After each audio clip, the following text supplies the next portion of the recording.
sugar butties. Oh no. I can fly, but holy smokes, we've dropped the clip. What a donut. What an absolute donut. So, I ended up getting a Tamiya TL01. Holy moly. This kit was a snip. So, let's get it built. Let's get it out on the track as soon as possible. Let's go. So finally, we've managed to clear some room in Mrs. RC89's office. And it's time to finally build the BD11. So I thought what I'd do basically is a little build video. So we've done an unboxing, we've seen what we get in the kit. Got a couple of cameras set up from different angles and hopefully we'll be able to see the build process of this very, very exciting car. I got this from MB Models for just under £250, which is an absolute snip. Oh, and while we're here, look at this handy little gadget that we've got.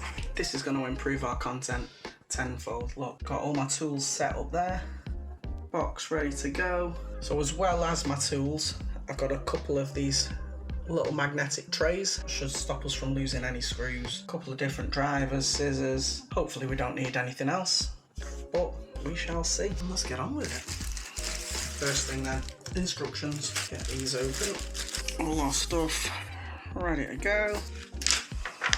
So first things first, we're gonna assemble the spool. Oh, this is confusing. So we've got a bag of screws, but bag one of screws doesn't correspond to bag one of the spool.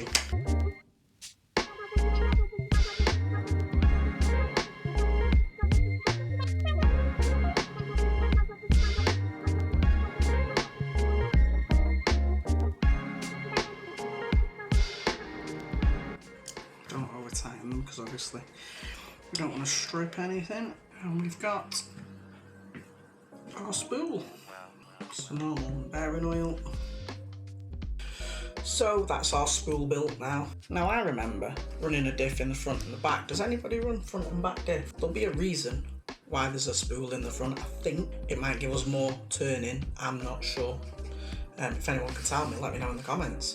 Bag number 2. All our parts, we've got our black grease, diff case, out drives and bearings, some really tiny screws there, diff shims and pins, our gears, some O-rings, gasket, give that white round there. Got to be careful because we've got a white jumper on here, probably not the best jumper to be wearing if you're going to build a car, is it?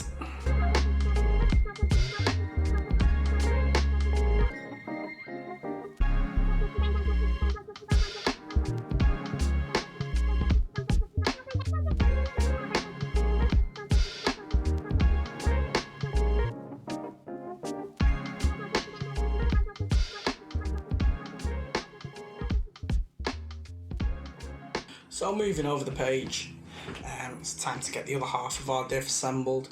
So on the desk, we've got our cross pin and gears, we've got some screws, we've got case ring and shims, and then we've got this gasket here, more tensioners and a couple of bearings. And we've also got our diff oil, 7,500.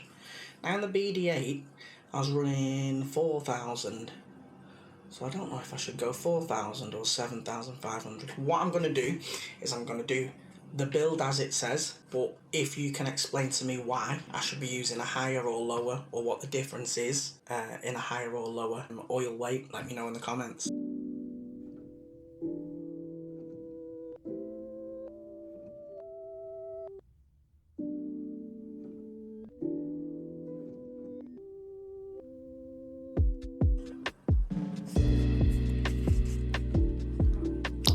Oh no, squeeze too hard, sugar.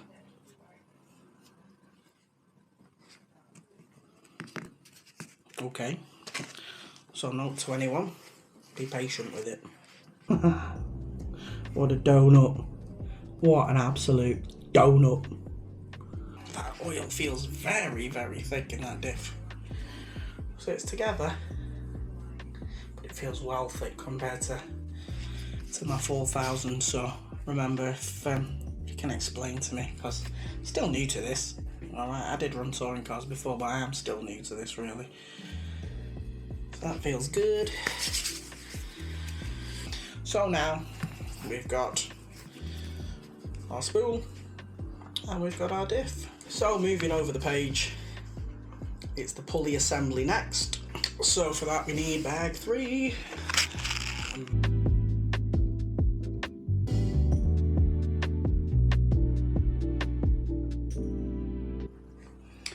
we take our C-clip.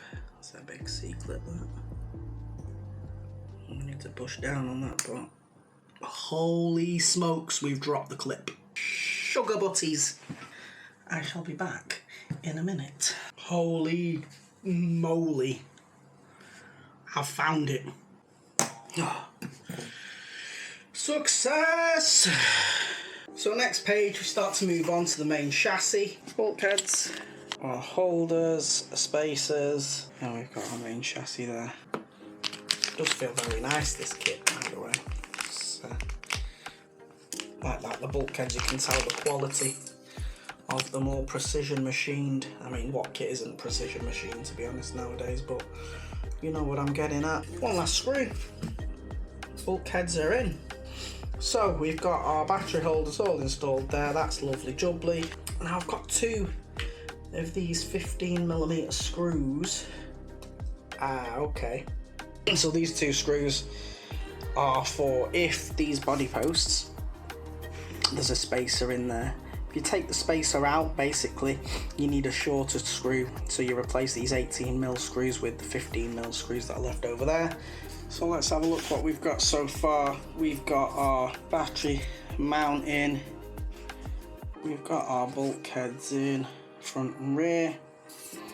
Next, gear diff centre mount assembly. It's a bit strange that all the screws come in one bag and you've got to fathom them out. Every kit that I've done in the past, the screws have been in the bag that you need most of the time.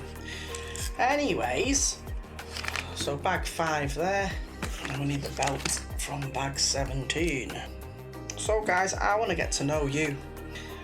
I want to know where you race, what have you been up to recently, is there any events that you're looking forward to? How did you even get into RC racing? Like for me, when I got into racing, it was with my dad, and he flew remote controlled aeroplanes. So I had to go with that naturally, and it was alright. I can fly, I enjoyed it, but I don't know if anyone else flies planes, but it's not very competitive. I know you can enter competitions and stuff like that, and I entered a couple of aerobatics competitions and won as a junior, but it's a little bit, it's not competitive, is it? So I remember I said to my dad that I wanted to race cars, so I ended up getting a Tamiya TL01. That was my first real car. I won't call a Tamiya TL01 a race car, but it was the first remote control car that I got. The lad down the road also had a Tamiya, and he ended up getting for his birthday, he got the Hyper 10 kit, and I was amazed. And he was in his front room and you could see all these bits just like this. So my dad and I went and got a Hyper 10, built the kit, it was amazing, brilliant, and then took it racing. And literally after racing it a couple of weeks, my dad wanted to go too, so he ended up getting a car and went from there really. Yeah, so let me know where you're racing, what do you race, have you got any kits to build or anything like that that you're looking forward to. Oh, and also I need a shell for this. Let me know what shells you run. I think I'm going to go with the Zoo Racing, what's it called, Goat. Great on all terrain, apparently. Does anybody run one of them? If so, how do you find it? I know there's different thicknesses. I'm going to go for the super thick one because I don't want cracking body shells or anything like that. So if you race that, let me know how you get on with that. If you don't, let me know what shell you are using at the minute. I love shells, me, though. That's one of my favourite parts. I really, really enjoyed the the cartoon shell that I did for the BD8. I mean, if you haven't watched that, I'll pop a link to that video in the description, but I really enjoyed making that. So our centre mount's in there, lovely jubbly. Got our screws in the bottom of that, nice. This is different to the BD8 in terms of the pulley being in the centre. We've forgot a bearing in the back of this.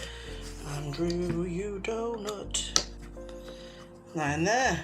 Should move a bit better now that we've got a blooming bearing in there. Plonker. But band needs to go on there before we put it on there. So we've got these. Don't lose these. I lost them on the BD8 and I had to order some more. So we go with the spring. Now this is the tricky bit.